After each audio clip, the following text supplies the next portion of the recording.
Hello and welcome to the Real Estate Experience. I am Ben from Crompton Partners.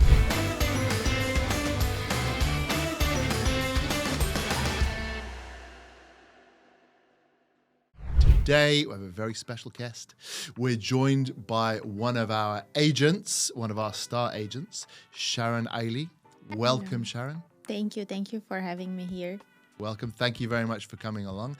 And today we're going to be talking about how star agents build trust. So just a bit of background on Sharon. She's one of our senior VPs. We only have two in the company, so she is one of our very best brokers. It's a subject she knows a lot about. So Sharon, we'd love to hear from you on this subject. How do star brokers build trust? So in terms of, what's your style? How do you build trust? How do you build rapport? So trust is not something that you ask for it. It's something that you need to earn with your client. Yes, so they say. How do you earn trust? Through transparency, through knowledge, intelligence, competence, client service as well. Mm-hmm. I believe my background is helping me a lot. Like I have a background in legal and psychology at the same time. So using the psychology background, I feel like I can really understand clients, what they are looking for. Sometimes they, let's say, the stated needs is different than the actual need of the client. So then you guide them, you empower them, and you inform them with the knowledge that you have on the market. So when you meet a client, what do you think they're looking from you initially?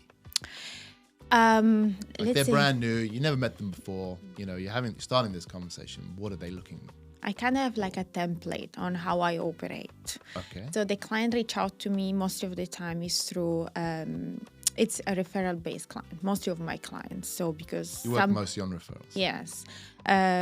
They have heard about me from a friend or a colleague or a family member, and therefore, because that person had a good experience with me, they're reaching out to me. Some of them, they're browsing. Some of them are like more ready and prone to purchase. So what I do is I invite them for a coffee. If they're international client, then I offer a Google Meet. I prefer to avoid call or WhatsApp. I just want to meet them straightforward. Why do you invite them for a coffee? I need to see them in person. I want them to see me, to meet me. Why is that important? It's really important that they meet me in person because that's like the first impression. They need to know you. I want them to know me. I want to establish a relationship with these clients. I just don't want to be any other broker who call them. I actually don't even like much calling people. So I know that's wrong. We should call people. No. I mean, you should do what works. But yeah. So why is it important to build a relationship as opposed to, they want this unit, you have this unit, you sign the MOU and you do the I deal. don't operate like that. Why not? Because it's not necessarily what they think they want. It's what they need or what they really want. They don't know the market yet. Mm-hmm. I need to inform them. I need to empower them with the information, with my knowledge. Then once they have everything on the table, all the information, when I walk them through the math, the process, what they're saving, the upside, and so on of each single, I'll give you an example. Mostly of the clients, they call me and they think they want something ready immediately to move in, let's say end user. Yeah. But then when I meet them and I walk them through the off-plan projects available on the market, that they're definitely much better than what's available right now to purchase. And I walk them through the math of how much they're saving if they go ahead with the off-plan, the rent that they're going to pay within the 3 years of while they're waiting for the property to be ready and so on. They understand that that's what they actually want, but they didn't know before they met me. But that's just not the general rule. It's just like an example. I mean, we style ourselves as experts, right? It's like, even if you think let's say if we're arrogant enough to compare ourselves with lawyers, you might think you know your legal position, but you want to go and you want to talk it through and you want to make sure that you're talking to an expert who then can give you all of the options. Exactly. You're not going to go, I think I know what my legal position is, I'm going to, go to court myself. You want to be informed by a professional. That's the point, is giving them the options. And the then options, they can decide in full knowledge. The option that they were not aware they had. Okay. So I want to meet them, and I want to give them even more information than what they required. So initially I showed them a map of Abu Dhabi, explained them what's freehold, leasehold, Musata, investment zone, how is the process, and then we took numbers like, I don't know how many residents we got in 2024, how many units were delivered, and so on, because those are very important information. Eventually, mostly of them starts as end user, but then they may become investors. So those numbers, the actual data in Abu Dhabi, are very, very positive for investors. So everyone is really happy when they hear those numbers. So what kind of numbers are you thinking? Like what do people, when they hear that number, it maybe changes their mind? Most of the people, they think that the increase in prices is not organic in Abu Dhabi. They think that landlords are greedy and they just want more money. So landlords are raising the rents above market price. Yes, correct. That's absolutely inaccurate. And when you it's impossible. But that's the general thought. I don't know if you are in any Facebook pages like Abu Dhabi in question and answer and so on. Yeah. Everyone is complaining about it. And the most common comments I see out there is lenders are greedy. They will see the price will decrease. This one is not sustainable. They don't have the numbers at hand. They don't have the data. Once you have the data, for example, the report of JLL that you have shared with us recently. Q3 2025. Q3 2025, you will notice that in 2024, the population of Abu Dhabi was approximately 4.1 million, and we got a growing, an increment in population of 7.5%, which is 287,000 people, approximately. Yes. The unit that they were delivered is like few thousands, approximately 5,000. The unit that we delivered in Q3 2025 was only 800. The units that are going to be delivered in 2026 is like 10,000. In 2027, 14,000. So if we are comparing those numbers together, we see that the demand is much, much higher than the supply. There is a big discrepancy between demand and supply in Abu Dhabi. And so this is a very, very important point for all the investor, the end user, whoever wants to purchase a property in Abu Dhabi, or even people that they want to rent a property in Abu Dhabi, because they're going to realize that they're just wasting their money. They're trashing them outside the window. And they're going to need to pay more rent next year. And 100%. And so why do you think, just to go slightly off topic here, why do you think people blame greedy landlords? Because they realize that it's too late for them. Maybe You think they're bitter? Yeah, they're very bitter. They're frustrated with their situation. I have no doubt about it. I know people that are in this country for 15 years and they've been paying rent 200,000 dirham per month. If you do a calculation, it's a lot of money. It's 3 million. 15 years, 200,000 is 3 million dirham. They could have owned a property. Now they're very upset with themselves. Yeah, true. And I think it's worthwhile mentioning, that you can't have greedy landlords, because if a landlord, raises their rent above market price, they won't rent it. It'll stay empty. But right now, because rents are going up and people are getting, having to pay more in rent, they're upset, understandably. No one wants to pay more in rent. You're still getting the same unit. Why do you have to pay more for it? I am a landlord myself. And I can, tell you about my experience. Are you greedy? Yeah, a little bit. Okay. Good to be honest. So the first unit I purchased was this 2-bedroom apartment in Sun Tower. And I am not really renewing the rent following the laws, which is 5% increment maximum as per the law. So what I do, because the increase of rent is over 5% per year.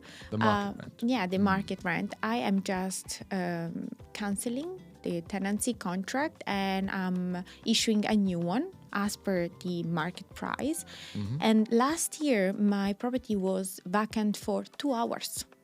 So only 2 hours. And I offered it on the market as per market price, not more, not less. And the property was vacant for 2 hours only. Yeah. So there is way more demand than market's going supply. up. Yeah, it's a genuine market. It's organic, it's healthy. So one way in which you get your clients to trust you is to be, knowledgeable about the market, including talking about the figures. Are there other, ways you can get your clients to trust 100%. you? When they say doing an extra miles, I don't do the extra mile. I feel like I'm doing an extra marathon for my client. I go over and beyond. That's how you say in English. Yep. Any issue they face during the process, I fix it, even if it's outside my scope. Always. I am 24/7 available. I'm always on WhatsApp. WhatsApp is where the magic happens in my world, because I'm always there assisting my clients. Even after they purchase, they call me all the time for any type of question, even not related to my job, like leasing. I don't really do leasing, but I'm there to assist them. And if I don't have an answer, I'll tell them, just give me 10 minutes. I'll find you the answer. I'll get back to you. Apart from that, I believe also my legal background. As you know, I was a legal consultant for immigration in Abu Dhabi. And this is a very important topic. We are all foreigners. We are all expat. We all need a visa. So I'm able to give you like a free consultation on visas. We can discuss golden visa together. I can tell you how you can obtain one, not necessarily through the real estate path, also via the executive route. So let's say I put a lot of vegetable in the soup. How would you say? I don't know. That's an Italian saying. Yeah. Is there like a say in English? I don't know. You bring a lot to the table. Maybe. I bring a lot to the table. That's how I feel. You've got a lot of different skills, and so obviously those are let's say technical skills. Are there any soft skills? Is it important that your clients like you? Absolutely. The clients needs to like you, but they needs to see that you are kind of like also an authority. So that's your knowledge, which you bring to the table. Yes, but at the same time, so how do you they get need to someone? like you. Because sometimes, so we talk about rapport, and although it's a French word, it's very important in our business because you can be in rapport with someone. You just kind of like get each other, and and they like you and they trust you. And the important thing there is they listen to your advice. Yes. Sometimes you can meet someone and it's jarring. Like you don't get on for no particular reason, but you're just like not in that rapport. Do you have any kind of like ways to get over and past that? I try to build rapport organically, so I don't really have a way or a secret on how to do that. For me, it comes automatically. It's just my personality.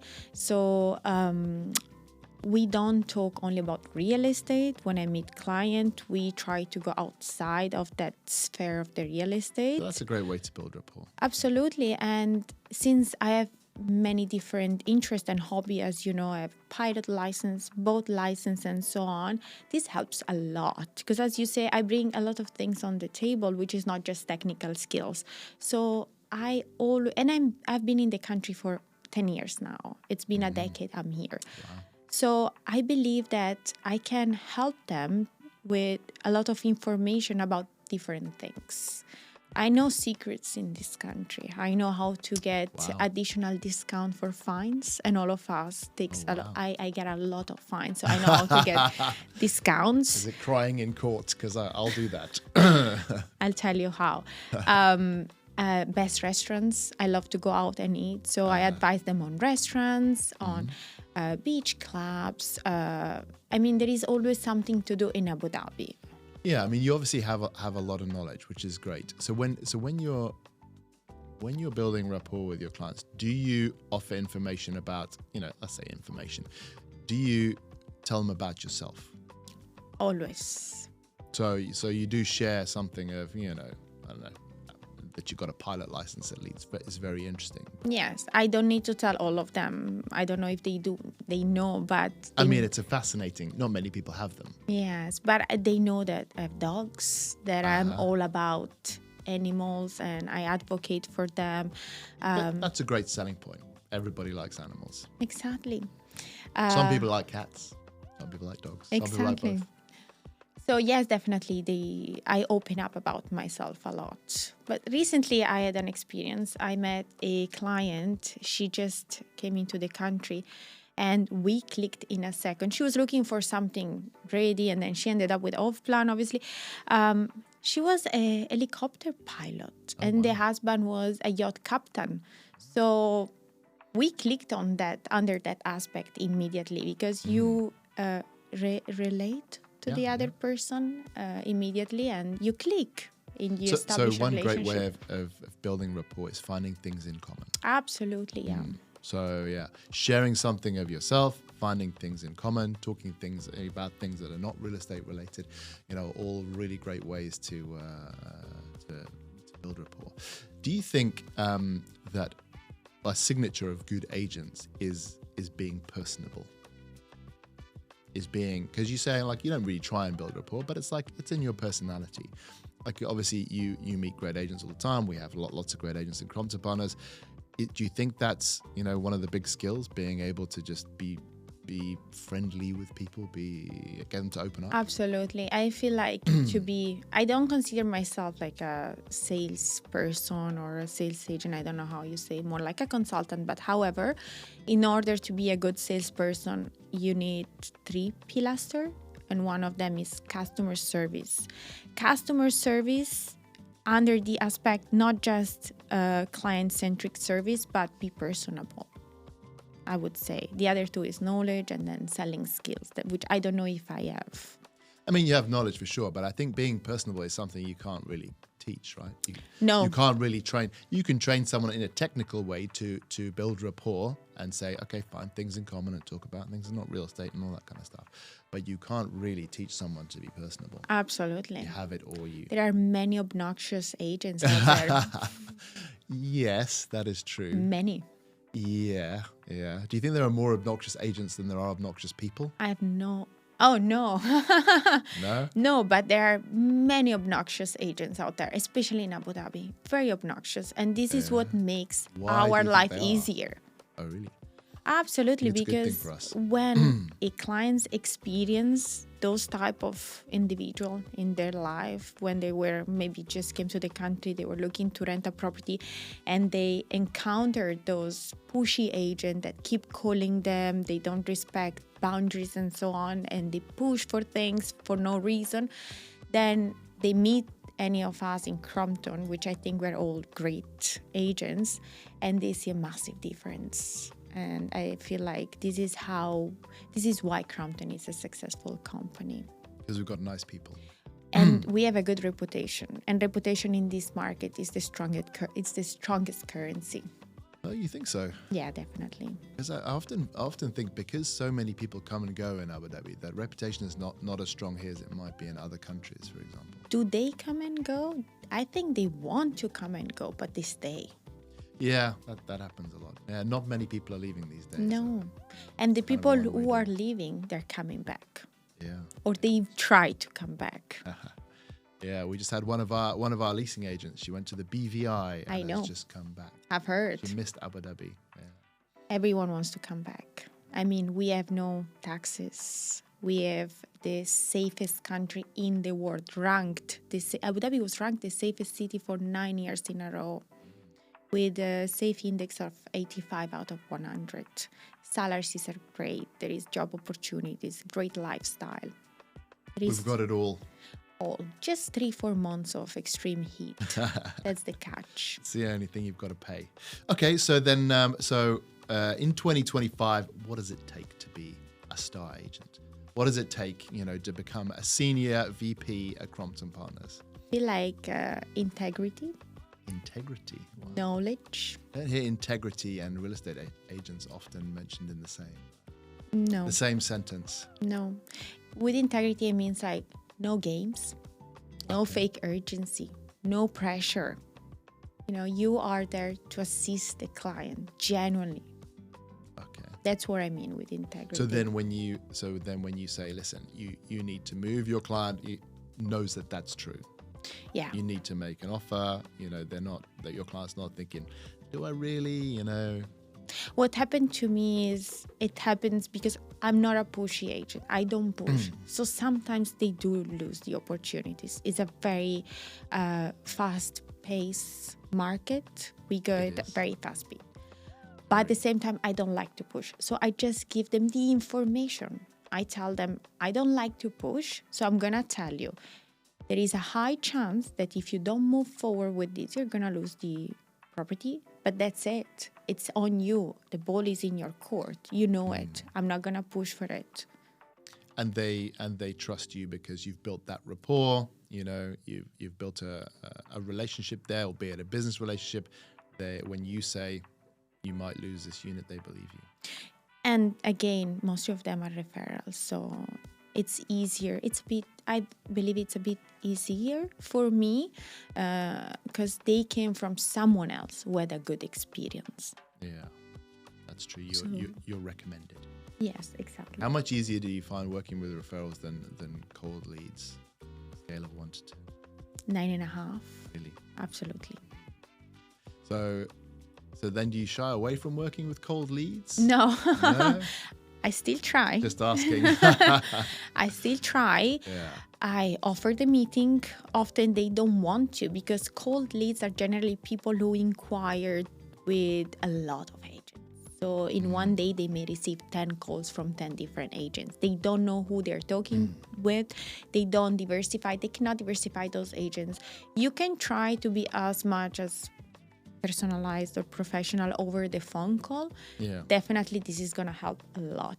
But it's really important that you manage to meet. It's very hard to meet cold leads, or I don't know or how else you can call them. But when you meet them, then you're on the right track. Then you can build that relationship. Yes. Over the phone is a bit forced. Yeah, and obviously people like people, so they like to see them. They like to, talk about other things. They don't like to be sold. People don't want to be sold. Absolutely, exactly. And, I must say, I have been there. I have faced what they're facing now, so I can share my experience. I bought a home for the first time, for the second. I bought an off-plan. I bought a ready. I have been frauded because the first time I've signed an MOU, it didn't go well. So I'm sharing all of this experience with them, and they really appreciate because I'm not just the agent. I was also a first home buyers and user and investor. So you can put yourself in their shoes and think, okay, what would I have liked to have seen Exactly. when I bought my first house, when I first came to Abu Dhabi? What would I have liked to have heard from my agent? I've had agents for all of my transaction. I've never acted by myself. So I was there. I was a client, and I know what it's very unpleasant. Like most of the agents, as I say, are obnoxious, unpleasant because I faced it. I was a client. Well, thank you, Sharon. We're out of time now, but I think we learned a lot there about what it takes to be a star agent. So thank you very much for coming in. Thank you very much. We've been The Real Estate Experience. I've been Ben from Crompton Partners. We'll see you next time.